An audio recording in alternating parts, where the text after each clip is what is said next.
Bonsoir à toutes et à tous. Bienvenue dans cette nouvelle émission où j'ai le plaisir d'accueillir deux thérapeutes du Chêne de Membré, qui est un centre d'écoute et d'accompagnement pour couples, familles, mais également pour personnes seules. Myriam Denis et Véronique de Thuy-Croiset, bonsoir. Bonsoir. Bienvenue à toutes les deux. Myriam Denis, une première question pour vous. Qu'est-ce que le Chêne de Membré et qui a démarré donc ses activités il y a un an tout juste? Voilà, exactement un an. Donc, comme vous l'avez dit au début, c'est un centre vraiment d'écoute, d'accompagnement pour les personnes donc, en difficulté relationnelle, qu'elles soient seules, qu'elles soient en couple ou en famille. Et donc, on a lancé ce centre parce que donc, dans nos centres, je suis aussi dans la pastorale couple et famille donc, du Brabant wallon.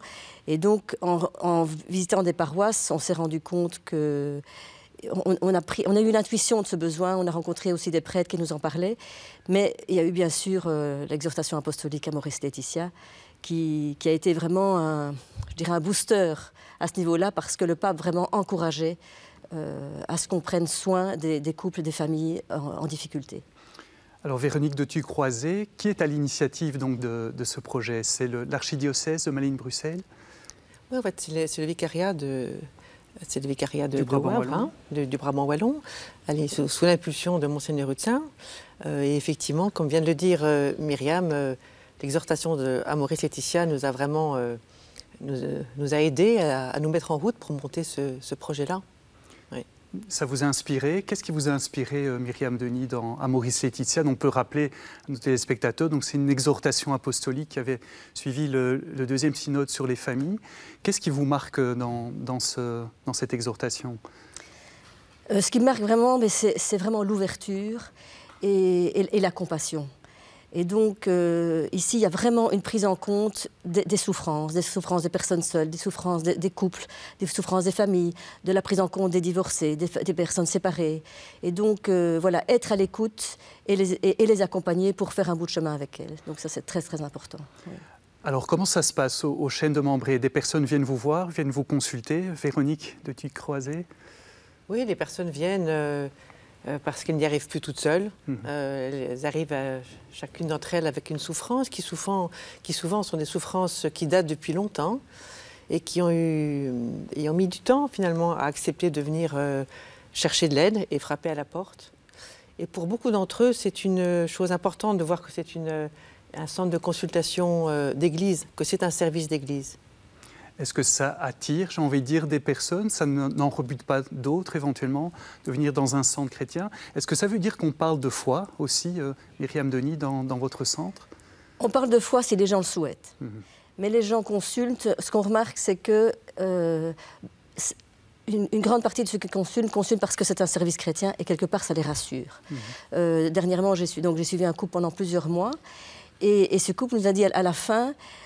on n'a pas parlé vraiment de foi, mais c'était rassurant de savoir que c'était un service relié à l'Église. On avait parfois des personnes qui rentrent, qui disent « est-ce que c'est un service chrétien ?» Donc oui, ça rassure.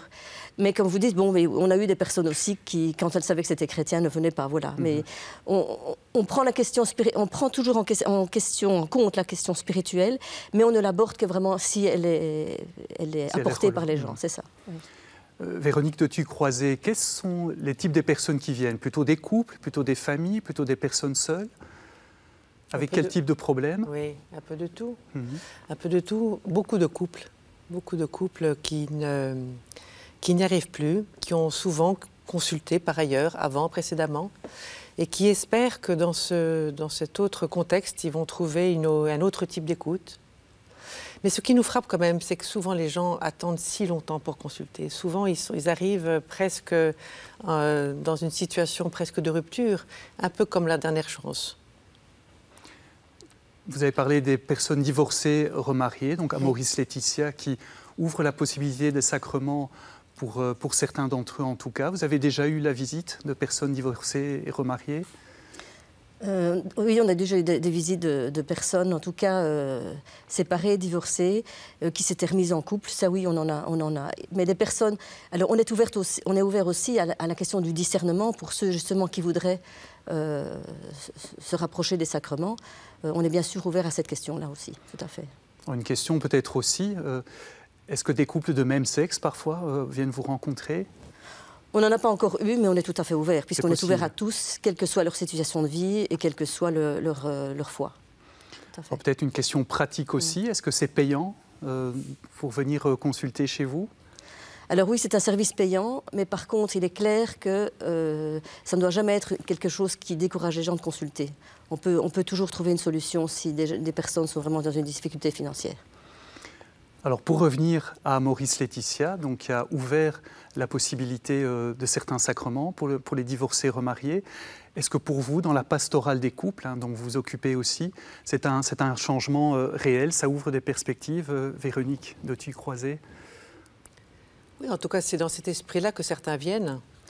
Mais on est quand même... Enfin, on n'est pas... On est là pour les accompagner, pour les entendre, pour les accueillir. Vous savez, le chêne de Membré, c'est vraiment un lieu, on va dire, un peu une oasis dans le désert. Hein. C'est bien ça dont il est question. C'est là où Abraham a planté sa tente, a voulu se poser, se reposer, déposer, pour pouvoir reprendre sa route. C'est un petit peu ça l'idée qu'on souhaite vivre et expérimenter avec ceux qui viennent nous voir et ceux qu'on souhaite accompagner. Le chêne de Membré, Myriam Denis, c'est aussi la visite de Dieu à Abraham. C'est important aussi cette présence de Dieu, même si parfois les gens n'abordent pas explicitement la question. Oui, pour nous, c'est une question d'humilité. C'est vrai que ça fait partie du nom du chêne de Membré, puisque quand Abraham a reçu ses 3 visiteurs, il s'est révélé que ces 3 visiteurs étaient Dieu. Et pour nous, ça nous permet de dire quelle est la part de Dieu dans chaque personne qui nous rencontre, même si on ne parle pas de Dieu. Et ça veut dire quel est leur potentiel, quelles sont leurs ressources, quelles sont toutes leurs qualités. Donc de les voir vraiment avec un regard positif. Positif, regard positif. Des gens viennent consulter, parfois pour une thérapie aussi. Est-ce que ça dure longtemps en général ou est-ce que parfois des gens viennent juste une fois et puis ne reviennent plus? Ça dépend de chaque situation. Donc ça peut être une seule fois. La semaine dernière, j'ai vu une personne qui vit justement le deuil de son couple. Et visiblement, pour elle, une consultation, c'était bien, c'était l'occasion de pouvoir déposer certaines choses. D'autres situations demandent d'être accompagnées pendant un certain temps parce que ce n'est pas simple, quoi. Donc ça dépend de chaque situation. Quel est le type de problème qui vous a le plus marqué, sans dévoiler évidemment des choses, mais voilà, qu'est-ce qui est difficile véritablement? Quels sont les problèmes difficiles que les personnes rencontrent? Il y en a un peu de... C'est très varié en fait. Mais ce qui est très touchant, c'est que quand, par exemple, elles sont mariées, elles ont la foi, et elles se rendent compte qu'il y a quelque chose qui ne va plus. Et alors certaines se disent, mais pourtant je me suis mariée, j'ai la foi. Et donc c'est pouvoir faire la distinction, mais qu'est-ce que ça veut dire la foi dans ma situation? Et donc, c'est pour ça qu'il y a cette question spirituelle à prendre en compte, mais il y a toute la question humaine aussi. Comment est-ce qu'on peut apprendre à communiquer? Comment est-ce qu'on tient compte du passé, de ce qu'on a vécu, des milieux dans lesquels on vit? Donc, mais ça, c'est vrai que c'est quelque chose qui est touchant. Et aussi, ce qui me touche beaucoup, ce sont des personnes assez âgées qui, après la retraite, subitement se retrouvent seules parce que le couple éclate. Et ça, c'est assez touchant parce qu'il y a une solitude extrême qui est vécue à ce moment-là. Ça arrive souvent, ce genre de problème, que des personnes déjà d'un certain âge se séparent? Oui, ça arrive assez souvent. Je suis assez frappée de ça. Tout à fait. La communication, Véronique de Thuy-Croiset, c'est un problème souvent au sein des couples? C'est le problème numéro 1, bien sûr. En fait, le problème numéro 1, c'est surtout le manque de possibilité de parler de s'ouvrir et de parler avec d'autres pour pouvoir avoir un autre son de cloche et puis pour pouvoir sortir un peu de cette situation conflictuelle. Ce qui frappe beaucoup, c'est en fait la peur de l'un ou l'autre à venir consulter. C'est étonnant, comme si finalement il y avait une fausse croyance que faire un travail psychologique, ça allait être une entrée dans un tunnel noir, alors que l'expérience, elle n'est pas là. Et il me semble qu'on a certainement un travail à faire pour communiquer, qu'au fond, c'est au contraire une manière d'ouvrir des portes et d'avancer. Eh bien voilà, on espère que le message est passé. Merci en tout cas à toutes les deux de nous avoir présenté le chêne de Membré. Chers amis, si vous souhaitez en savoir plus, eh bien retrouvez le site internet lechêne-de-membré en un mot.be.